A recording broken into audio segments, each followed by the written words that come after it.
Shalom, salam sejahtera bagi kita semua yang hadir pada pagi hari ini.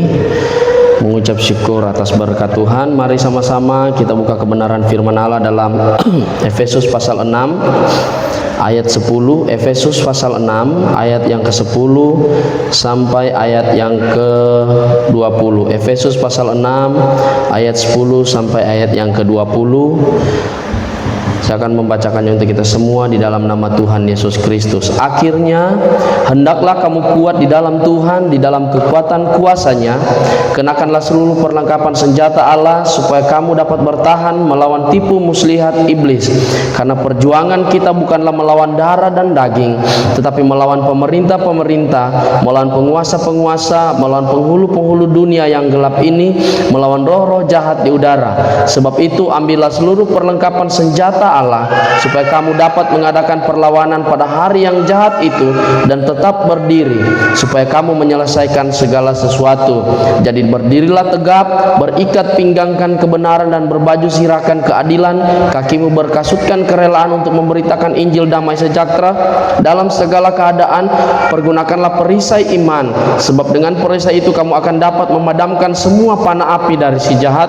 Dan terimalah ketopong keselamatan dan pedang roh, yaitu firman Allah, dalam segala doa dan permohonan. Berdoalah setiap waktu di dalam roh, dan berjaga-jagalah dalam doamu itu dengan permohonan yang tak putus-putusnya untuk segala orang kudus, juga untuk aku, supaya kepadaku, jika aku membuka mulutku, dikaruniakan perkataan yang benar, agar dengan keberanian aku memberitakan rahasia Injil yang kulayani sebagai utusan yang dipenjarakan. Berdoalah supaya dengan keberanian aku menyatakannya sebagaimana seharusnya aku berbicara. Kebenaran firman Allah yang baru kita baca tadi merupakan satu bagian Alkitab yang mengajarkan kita untuk bersedia, mengajarkan kita untuk menggunakan perlengkapan rohani dalam menghadapi hal-hal yang ada di depan kita. Diawali dengan kalimat seperti ini. Ayat 11, kenakanlah seluruh perlengkapan senjata Allah, supaya kamu dapat bertahan melawan tipu muslihat iblis. Karena perjuangan kita bukanlah melawan darah dan daging, tetapi melawan pemerintah-pemerintah, melawan penguasa-penguasa, melawan penghulu-penghulu dunia yang gelap ini, melawan roh-roh jahat di udara. Hal yang harus dipahami oleh kita sebagai umat Tuhan, bahwa musuh kita bukanlah saudara kita, bukanlah orang di sekitar kita, bukanlah tetangga kita, atau bahkan mungkin musuh yang kita alami setiap hari. Tapi Alkitab mencatat dalam konteks rohani, dalam hal kerohanian kita, yang menjadi musuh utama kita adalah iblis, yaitu penguasa-penguasa, penghulu-penghulu dunia yang gelap, roh-roh jahat di udara. Nah, karena peperangan ini bersifat rohani, peperangan ini bukan bersifat sesuatu yang kelihatan. Banyak orang Kristen terkecoh untuk melakukan hal-hal yang berbau duniawi. Mereka pikir memusuhi sesama adalah hal yang benar, tetapi berdasarkan kebenaran firman Allah, ada sebuah peperangan yang lebih penting, sebuah peperangan yang sangat penting, di mana kita sebenarnya sementara melawan kuasa yang lebih besar yang ada di dunia, yaitu kuasa iblis. Kuasa iblis ini tidak dapat dijangkau oleh pikiran kita, oleh tangan kita, oleh indera kita, tetapi kuasa iblis hanya bisa dilawan dengan perlengkapan rohani. Ibaratnya kalau kita mau ke sekolah, kita harus menggunakan perlengkapan, pakai baju seragam, pakai topi, bawa tas, bawa alat tulis menulis. Itu semua dipakai untuk mempersiapkan diri untuk belajar. Tetapi saudara, banyak orang Kristen ketika mau menjalankan kehidupan rohaninya, dia lupa bahwa ada perlengkapan-perlengkapan yang harus digunakan. Ketika kita siap untuk melawan roh-roh jahat, seharusnya kita penuh dengan perlengkapan. Sebagaimana seorang yang mau ke sekolah, ketika dia ke sekolah tidak bawa buku, tidak bawa perlengkapan-perlengkapan untuk belajar, maka dia akan kesulitan untuk belajar. Tetapi saudara, dalam konteks rohani ini Alkitab mengajarkan kepada kita bahwa kita melawan roh-roh jahat, kita tidak dapat melawan kuasa gelap, kita tidak dapat melawan iblis, kita tidak dapat lolos dari pencobaan iblis apabila kita tidak mempergunakan perlengkapan ini, saudara. Perlengkapan yang dimaksud yaitu pertama, yaitu berikat pinggang kebenaran dan berbaju sirakan keadilan. Hal yang pertama yang harus dimiliki sebagai perlengkapan rohani orang Kristen yaitu kebenaran dan keadilan. Ibarat kita memakai ikat pinggang, demikian juga kita memakai baju sirah. Kita memakai baju, memakai ikat pinggang, demikianlah kebenaran dan keadilan yang seharusnya menempel kepada orang percaya. Kita tidak pernah melihat orang keluar nggak pakai baju, ya kan? Kita nggak pernah lihat orang keluar nggak pakai baju. Demikian juga orang Kristen, kalau keluar di sana ada setan, ada iblis yang mencoba menggoda kita. Kita harus keluar menggunakan baju, namanya baju keadilan. Kita juga harus menggunakan ikat pinggang, kalau enggak celananya molor nanti. Nah, ketika pakai ikat pinggang itu artinya kesiapan kita untuk berjalan. Itu semua harus ada ketika kita mau keluar di mana-mana ada setan. Kita tidak tahu setan atau iblis mau menjatuhkan kita kapan saja. Tetapi ketika kita keluar siap, gunakan baju keadilan, saudara. Ibarat orang kalau keluar gak mungkin pakai telanjang, saudara. Pasti ada baju yang dia pakai, ada pakaian yang dia pakai. Inilah keadilan. Orang Kristen harus memiliki kebenaran dan keadilan dalam kehidupannya setiap hari. Yang kedua, kakimu berkasutkan kerelaan untuk memberitakan Injil damai sejahtera. Kaki, orang kalau keluar rumah pakai sepatu, pakai sandal, itu kasut, itu alas kaki. Kalau nggak pakai alas kaki bisa bahaya, bisa keinjak batu, ketusuk duri, kena apa di jalan, kita tidak tahu apa yang akan terjadi. Nah, ini yang harus dikenakan ketika kita mau jadi orang Kristen yang benar-benar siap menghadapi seluruh serangan setan. Maka kita harus punya namanya kasut kerelaan untuk memberitakan Injil damai sejahtera. Kemana-mana Tuhan suruh, kemana-mana kita pergi, seharusnya Injil tetap diberitakan. Kita rela berjalan, kita rela kaki kita untuk menjalani kehidupan rohani. Tuhan bilang ke ibadah, ibadah. Tuhan bilang berdoa, berdoa, jalan. Kita harus rela berjalan untuk Tuhan. Jangan hanya untuk hal-hal duniawi kita rela jalan. Ketemu sama siapa kita rela buang waktu jalan.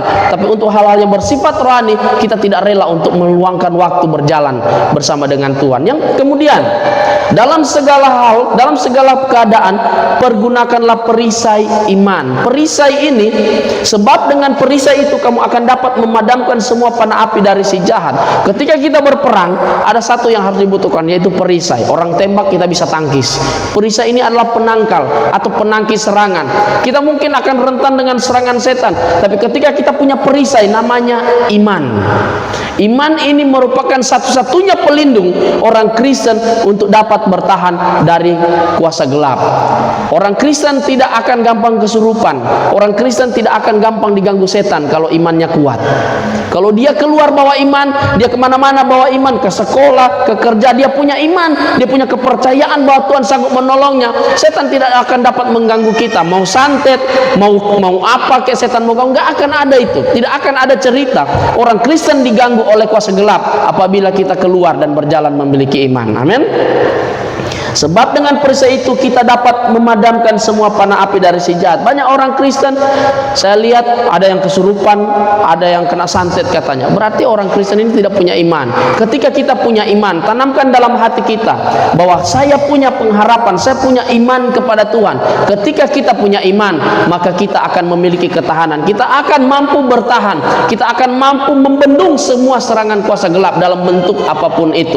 Selanjutnya, dan terimalah ketopong keselamatan dan pedang roh, yaitu firman Allah. Ketopong keselamatan dan pedang roh. Kalau orang berperang itu ada seperti helm yang dipakai. Nah, itu ketopong namanya. Terus ada pedang roh. Dua hal ini, pelindung kepala dan senjata untuk berperang, yaitu firman Allah. Firman Allah yang saya sampaikan hari ini. Firman Allah itu yang dicatat dalam Alkitab. Janganlah takut, tetaplah berdiri, bersukacitalah senantiasa. Itu semua firman itu menjadi pelindung kepala kita, menjadi pedang untuk senjata untuk kita melawan kuasa gelap. Kalau kita ingat Yesus ketika dicobai di padang gurun, setan pakai firman.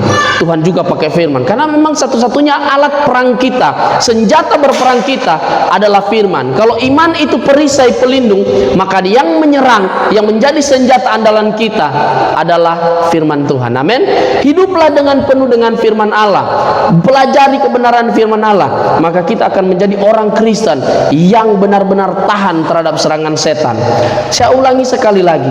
Ada beberapa hal yang harus digunakan. Ikat pinggang kebenaran, baju sirah keadilan. Ikat pinggang baju keadilan, kebenaran dan keadilan. Kemudian kasut kerelaan untuk memberitakan Injil. Selanjutnya perisai iman. dan selanjutnya adalah firman Allah. Beberapa hal ini harus kita miliki. Orang Kristen tidak akan mampu bertahan dalam peperangan rohani, karena musuh kita bukanlah musuh fisik seperti yang kita hadapi. Kalau misalnya orang yang kita hadapi gampang, kita tinggal tonjok-tonjokan kena, kita benjol-benjolan di sana kena. Tapi kita mau bikin benjol seperti apa kalau iblis? Iblis tidak bisa, tidak kelihatan juga. Maka kita hanya bisa melawan dengan mempergunakan perlengkapan senjata iman. Dalam segala doa dan permohonan, berdoalah setiap waktu di dalam roh, dan berjaga-jagalah di dalam doamu itu dengan permohonan yang tak putus-putusnya untuk segala orang kudus, juga untuk aku, supaya kepadaku jika aku membuka mulutku dikaruniakan perkataan yang benar, agar dengan keberanian aku memberitakan rahasia Injil yang kulayani sebagai utusan yang dipenjarakan. Berdoalah supaya dengan keberanian aku menyatakannya sebagaimana seharusnya aku berbicara. Di akhir perlengkapan iman, semua itu dibungkus dalam satu kata, yaitu doa. Kita harus rajin berdoa. Selain kita memiliki semua perlengkapan iman, jangan lupa Alkitab bilang berdoalah setiap waktu di dalam roh. Kalau berdoa di dalam roh berarti nggak harus di dalam gereja. Berdoa dalam roh artinya waktu kita jalan kita berdoa, waktu kita makan kita berdoa, waktu kita sementara bicara dengan orang kita berdoa dalam hati. Itu artinya berdoa dalam roh. Berdoa dalam roh tak putus-putus, artinya setiap waktu kita berdoa, setiap waktu bersama dengan Tuhan terus setiap waktu. Apapun yang terjadi dalam suka maupun duka, kita tetap berdoa bersama dengan Tuhan. Amin. Pergunakan semua perlengkapan iman, pergunakan semua yang ada, tetapi ujung-ujungnya doa yang paling penting. Mau sekolah, mau bekerja, dimanapun kita berada, doa adalah yang paling penting. Kebenaran firman Allah mengajarkan kita untuk mempergunakan perlengkapan senjata rohani, karena lawan kita sekali lagi bukan darah dan daging, bukan makhluk yang kelihatan, tapi lawan yang sebenarnya dalam kekristenan adalah iblis yang tidak kelihatan. Oleh sebab itu saudara, mari kita pergunakan perlengkapan iman, tetap berdoa bersama dengan Tuhan. Nama Tuhan ditinggikan, nama Tuhan dimuliakan, terpujilah nama Tuhan. Kiranya Roh Kudus senantiasa menuntun kehidupan kita kebenaran firman Allah. Setibakan di sini, biarlah senantiasa kita diberkati Tuhan, kita diberikan kemurahan Tuhan, dan disertai dimanapun kita melangkah, kita tetap bersama dengan Tuhan. Mari kita tundukkan kepala, kita berdoa di hadapan Tuhan.